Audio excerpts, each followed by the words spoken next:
আজি আমি দেখুৱাব লৈছোঁ শিৱসাগৰ ৰঞ্জীৱ কোঁৱৰ ছাৰৰ কোমোৰাৰ সৈতে হাঁহৰ মাংস বনোৱা প্ৰণালী। আহকচোন তেন্তে। ইয়াতে তেখেতে পিঁয়াজ আৰু নহৰু আৰু আদা, নহৰুবিলাক সৰু সৰুকৈ থেতালি লৈছে আৰু আদাবিলাক বটি লৈছে। এইটো তেজপাত দিছে, চাওক তেজপাত, পিঁয়াজবিলাক ধুনীয়াকৈ কাটি লৈছে অকণমান ডাঙৰ ডাঙৰকৈ দেখিলে। তাৰপিছত মই দেখুৱাই আছোঁ আপোনালোকক এইখিনি কোমোৰা আৰু আলু ধুনীয়াকৈ সৰু সৰু দেখিছে, ধুনীয়াকৈ সৰু সৰু টুকুৰা কৰি লৈছে। চাওক আপোনালোকে যদি বনাব বিচাৰে এনেকৈ টুকুৰা কৰি ল'ব। আৰু আলুবিলাক চাওক ধুনীয়াকৈ সৰু সৰু টুকুৰা কৰি লৈছে দেখিছে। চাওক কোমোৰাবিলাক আৰু আলুবিলাক সমান সমানেই কৰি দিছে ইমান ধুনীয়াকৈ। তেলটো গৰম কৰি লৈছে, চাওক তেলটো গৰম কৰি লৈছে। গেছটো কমাই দিছে অলপ, মই গেছটো দেখুৱাই আছোঁ। চাওক জুইটো অকণমান কমাই দিছে। যেনেকৈ দেখুৱাইছোঁ প্ৰণালীটো তেনেকৈ তেখেতৰ মতে বনালে বহুত সোৱাদ হয় কোমোৰা আৰু হাঁহৰ মাংসটো। এইখিনি হাঁহৰ মাংস। হাঁহৰ মাংসটো আপোনালোকক বিশেষ কথা এটা জনাওঁ। হাঁহৰ মাংসটো আপুনি কাটাৰ আগত হাঁহটো ধুই লৈছে পূৰা আগত, তাৰপিছত পুৰি পেলাই আৰু হাঁহ মাংসখিনি ধোৱা হোৱা নাই। এতিয়া তেলখিনি গৰম হোৱাৰ পিছত ইয়াতে হালধি দি দিছে। হালধি দি পিঁয়াজ, নহৰু আৰু আদাখিনি যিখিনি বটা হৈছিলে সেইখিনি দি দিলে। চাওক ধুনীয়াকৈ দি দিলে। ইয়াতে জুইটো কমাই দিব, জুইটো কমাই দি ধুনীয়াকৈ এইখিনি ভাজি দিব। ভাজি দি আৰু ইমান ভাজালে নৰখিব। বহুত দেৰি ভাজে পিঁয়াজটো, দিয়াৰ পিছত দিয়ে। এতিয়া কিন্তু মোৰ মতে মানে তাৰ টেষ্টটো নাইকিয়া হয়। এতিয়া বৰ বিশেষ দেৰি কৰি ভাল লাগে, মিঠাটো কমি যায়। এতিয়া সেইটো দি দিব লাগে। পিঁয়াজটো পুৰি যোৱালৈকে নৰখিব আপোনালোকে তেখেতে কোৱা মতে। এতিয়া যদি আমি লগতে ইয়াত নিমখ দি দিওঁ মাংসটো লাগি ধৰিব পাৰে। হয়, এতিয়া ইয়াত হাঁহৰ এটা নিজৰ তেল ওলাব। তাত ঢাকন মাৰি কম চিমত বহুত দেৰি ভাজি থাকিব লাগিব, তাত নিজৰ তেলটো নোলোৱাব।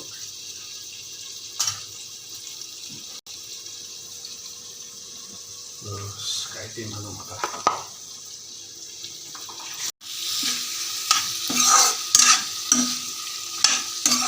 পিচটো ইয়াতকৈ সৰু হ'ব লাগে। কিমানখিনি ভাজা হৈছে আপোনালোকে দেখিছে, প্ৰায় 10 মিনিটমান ভাজিব লাগে। চাওক ইয়াৰ পৰা তেল ওলাইছে, মাংসখিনিৰ পৰা তেল ওলাইছে দেখিছে।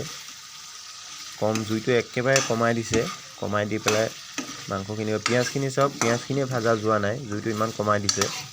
তাৰপিছত মাংসখিনিৰ পৰা তেল ওলাইছে দেখিছে। আপোনালোকে যদি এবাৰ বনাই চাব পাৰে এইটো প্ৰণালীত।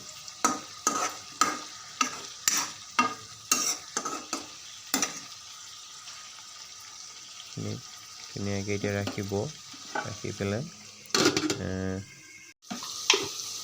মাংসটো সেই পলিথিনৰ কেইডালত চুটিয়াবলৈ হ'লে অকণমান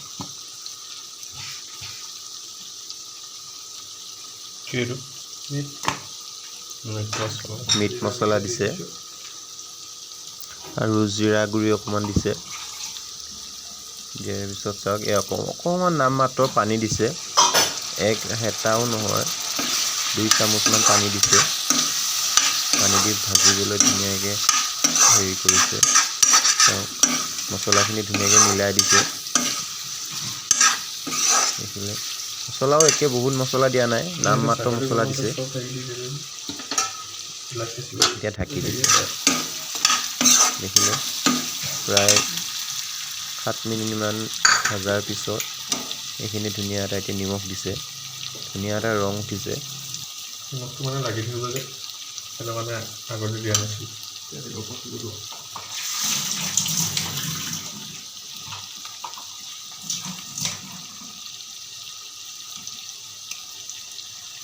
পিচি থাকিবলৈ সময় নাই, কুটি কুটি সৰু সৰু বনাই দিছোঁ। ইয়াতে লং ইলাচি দি দিছে।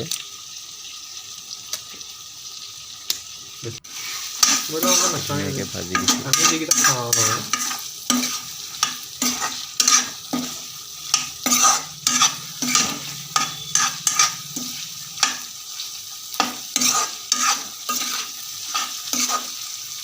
প্লাস কালাৰ আহিছে গতিকে ধুনীয়া এটা কালাৰ হৈছে কালাৰটো A+ আহিছে এতিয়া এইখিনি ভাজা হৈ গৈছে যেতিয়া এতিয়া ইয়াতে আপোনাৰ কোমোৰা আৰু আলুখিনি দি দিব আলু কোমোৰা দি দিব পাৰি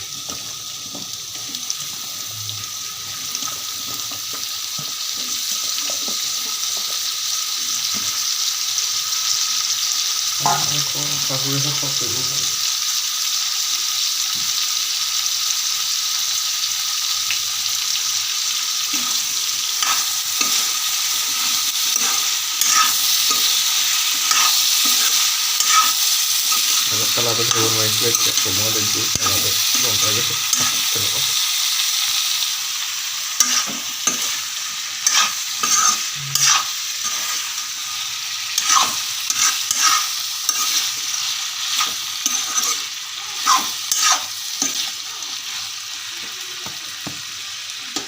তেনেকুৱা পানীটো গ'লে আমি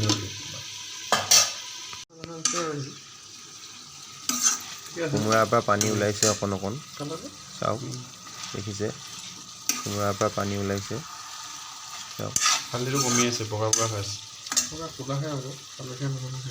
কোমোৰাৰ পৰা যিমান পানী ওলাব সোৱাদটো সিমান বাঢ়িব কি হ'ল চাওক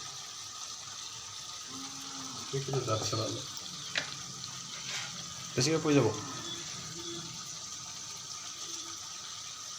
অকণমান হালধি দিছে ৰংটো উঠিবৰ কাৰণে হালধি কমিছে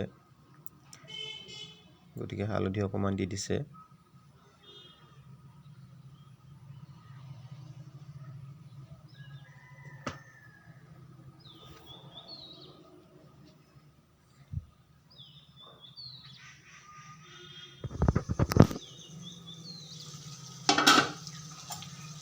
এইখিনি চাওক কোমোৰাৰ পৰা ধুনীয়াকৈ পানী ওলাই গৈছে চাওক দেখিছে যিমান কোমোৰাটো একচুৱেলি পানী কম আছে গতিকে কমকৈ ওলাইছে দেখিছে ধুনীয়াকৈ কোমোৰাৰ পৰা পানী ওলাইছে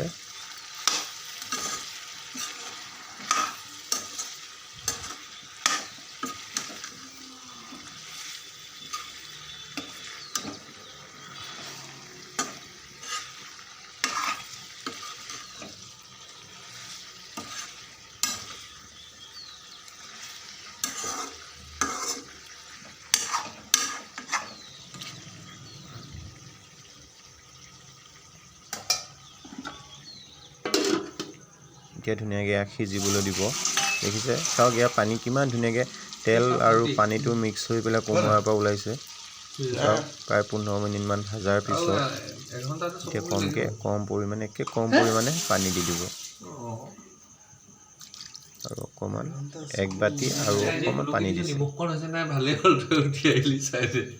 নামমাত্ৰ দেখিলে নামমাত্ৰ যাতে মাংসখিনি ডুব যায় ইমানকৈ নামমাত্ৰ পানী দি দিছে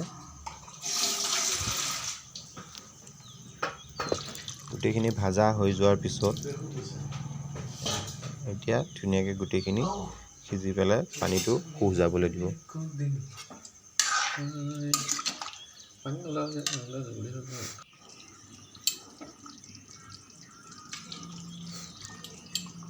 আলুবিলাক অকণমান ভাগি দিছে আলুবিলাক যাতে তৰকাৰীখন অকণমান ডাঠ হয় তাৰ বাবে আলুবিলাক ভাগি দিছে আপোনালোকে তেনেকৈ দিব পাৰে আলুবিলাক অলপ ভাগি দিলে তৰকাৰীখন ডাঠ হয় আৰু মানে দেখিবলৈ ধুনীয়া হয়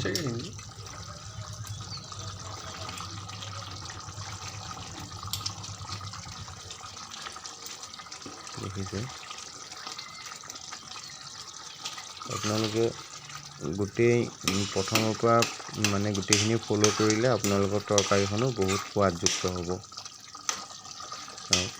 মাংসটো আপোনালোকে পূৰা আগতে ধুই লৈছে ধুনীয়াকৈ ধুই চাফ চিকুণ কৰি তাৰপিছত পুৰি পেলাই কাটিছে কাটাৰ পিছত আৰু ধোৱা হোৱা নাই